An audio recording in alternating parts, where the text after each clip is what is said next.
Hi lovers, today I'm going to show you guys how to make the best amazingly delicious mouth-watering Okpa enugu. When I mean Okpa enugu, that is just made with, you are good to go. If you want to see how I made this, please watch the end of this video and don't forget to like, share, comment and engage, guys. It goes a long way for me. Thank you. So right here is my 5 cups of Okpa, standard measuring cups. All you have to do is just to put it in a bowl. We will go through the ingredients you need, the step-by-step process of making Okpa, and some tips to ensure it turns out perfectly every time you make it in your home. This recipe will only take us 4 ingredients, which is your oil, your salt, your pepper and uziza seed. So the first thing you saw that I added is oil. You need lots and lots of oil while making your Okpa. If you want it to have that vibrant color after you are done, like that inviting color, you need lots and lots of oil. So all you have to do is to add your oil enough, because after this stage of adding oil, you will not be opportune to add oil again. So feel free to add the oil the way you want your Okpa to look after you are done cooking. All you have to do is to mix your oil and your Okpa very well. This Okpa is also known as bambara nuts. So mix the two very well. Mix it, when I mean massage it, or just knead it very well, so that you will not have any lumps, so that the oil and the Okpa will be well mixed together. After you are done mixing it, you go in with your warm water. This my warm water was actually hot, so that's why I added cold water to mix. So you just continue mixing this till when your Okpa is smooth, no lumps again. You'll not be seeing any lump. That means everything is well mixed together.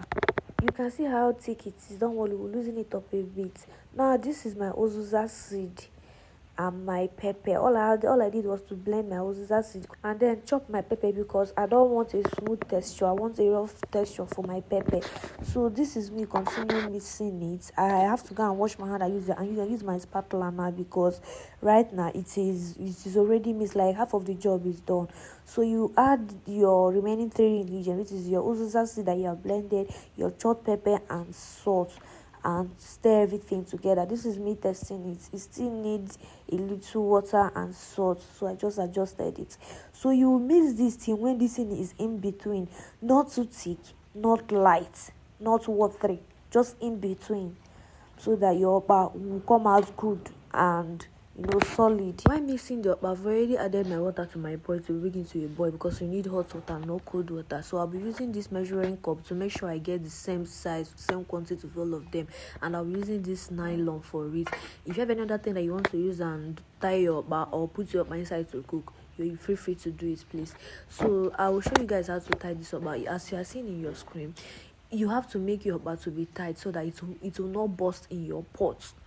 You understand? And that would be a disaster. So all you have to do is just to add it in your nylon. After you're adding it, you will just make sure you gradually squeeze it. After you squeeze it, like turn it around, then you now hold it tight and tie it up like this. It will be firm and strong, and it will not burst in your pot. So the next thing I'll be doing is to add my vegetable. I did 2 batches. The first one was without vegetable. The second one is just for me to just slice my vegetable. I just added it inside, and I will just continue putting it in my nylon and tie it. With this, I will be having 2 different tastes. And try vegetable in your bowl and leave. You will come back and come and thank me later. But it's done time up. So what I have to do is just to cover it for all of them to cook. Cover it very well. So this is it. Just cook it for like 1 hour. Some like cooking for like 45 minutes, but me, I like cooking 1 hour to make sure that it's done. This is me checking my Okpa, and my Okpa is ready. It is properly cooked. Now look at how Okpa looks like.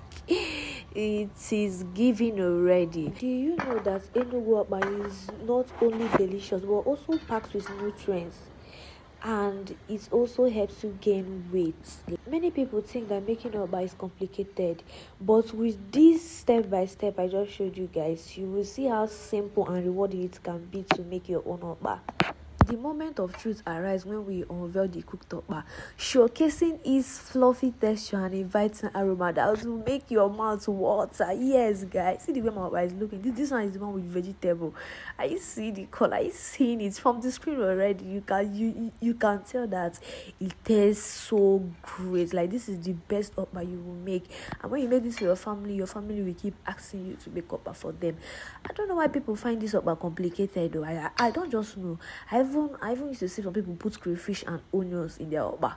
Some even season cubes. Please, it is very, very bad. Don't put these things in your okpa. Okpa has its own natural taste, and it tastes so good.